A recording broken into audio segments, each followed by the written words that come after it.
বন্ধুরা, আজ আমি তোমাদের দুটো রেসিপি পরপর দেখাবো, যেটা কিনা একই মশলায় মোটামুটি একইভাবে একই কাটাকুটি একই বাটাবাটিতে হয়ে যাবে। তার আগে বলে নিই, নমস্কার, আমি অস্মিতা, ওয়েস্ট বেঙ্গল থেকে। এই দেখো, প্রথমে আমি তোমাদের একটা ঘুগনি রেসিপি দেখাচ্ছি, তারপর দেখাবো চিকেন। মোটামুটি দুটোই কিন্তু একই মশলায় তৈরি হয়ে যাবে। যেমন মাংসের জন্য যখন তুমি আলু কাটবে, একটা আলু তুমি এই রকম টুকরো করে কেটে রাখলে, আর মাংসের যে পেঁয়াজটা কুচি করে রাখবে, সেই পেঁয়াজেই একটু মাংস এইটা হয়ে যাবে।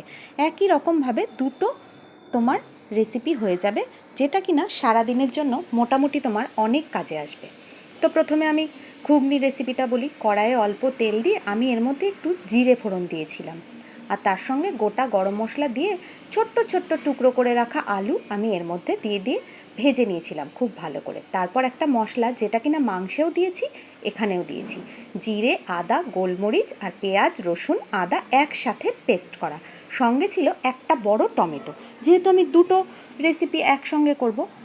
আর মটরটা আমি আলাদা করে আগেই সেদ্ধ করে রেখেছিলাম, একটা সিটি দিয়েছি, যেহেতু আমি এটা ওভারনাইট ভিজিয়ে রেখেছিলাম সেই জন্য। তারপর সেদ্ধ করে রাখা মটরগুলো দিয়ে দেখো এইভাবে বেশ খানিকক্ষণ কষিয়ে নিচ্ছি। খুব সুন্দর, একদম যখন শুকনো শুকনো হয়ে যাবে তখন অল্প জল দিয়ে দেবো। তোমরা যে যেমন খাবে, ঘুগনি অনেকে না ঝোল ঝোল খায়, আমার ছেলে আবার ট্রেনে যেমন ঘুগনি হয় ঠিক সেই রকম টেক্সচারে খেতে চায়। তো আমি এইটুকু অল্প জল দিলাম, আর 4টে কাঁচা লঙ্কা দেওয়ার পর আমি দিয়ে দিয়েছিলাম একটু তেঁতুলের কাঁচ, যেটা কিনা আমার বাজারের কেনা। আমি একসঙ্গে একটা ব্র্যান্ডেড তেঁতুলের চাটনি টাইপের কিনে রাখি। এটা কিন্তু মিষ্টি না, টক। তোমরা যখন চাটনি করবে একটু মিষ্টি দিয়ে নেবে, এরকম বাজারে কিনতে পাওয়া যায় তেঁতুলের, সেটা আমি কিনে রাখি একটা। তো যাই হোক, তারপর আমি এটাকে খুব সুন্দর করে আর একটু সামান্য জল দিয়েছিলাম। তারপর খুব সুন্দর করে আরও একটু সময় ফুটিয়ে একদম রেডি ঘুগনি। এবার দেখাই তোমাদের চিকেনের রেসিপিটা। দেখো, একই মশলায় দুটো হয়ে যাবে এবং খুব তাড়াতাড়ি হয়ে যাবে। প্রথমে আমি গোটা গরম মশলা ফোড়ন দিয়ে পেঁয়াজ কুচিটা দিয়ে দিয়েছিলাম। একইভাবে পেঁয়াজ কুচি করে নিয়েছিলাম ঘুগনি আর চিকেনের জন্য। তারপর বড় টুকরো করে রাখা আলু দিয়ে দিয়েছিলাম। তোমরা তো চিকেনে নিশ্চয়ই আলু পছন্দ করো আমাদের মতো, আবার অনেকে আলু পছন্দও করে না, আলু দিলে নাকি চিকেনের স্বাদ কমে যায়।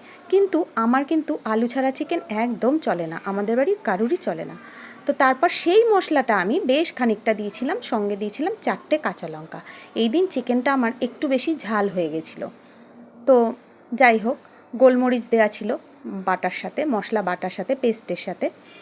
তারপর আমি এটাকে অল্প অল্প জল দিয়ে খুব ভালো করে কষিয়ে রাখবো। আর চিকেনটা আমার ফ্রিজে ছিল আগেই ম্যারিনেট করা।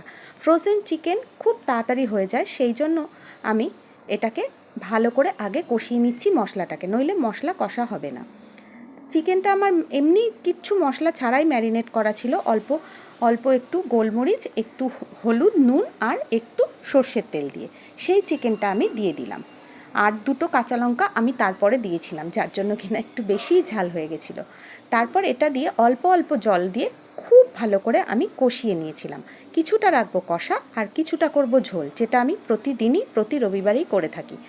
তারপর অল্প অল্প জল দিয়ে কষিয়ে যখন একটু ঢাকা দিয়ে দেবো 5-7 মিনিট মতো, বললাম যে ফ্রোজেন চিকেন খুব তাড়াতাড়ি সেদ্ধ হয়ে যায়।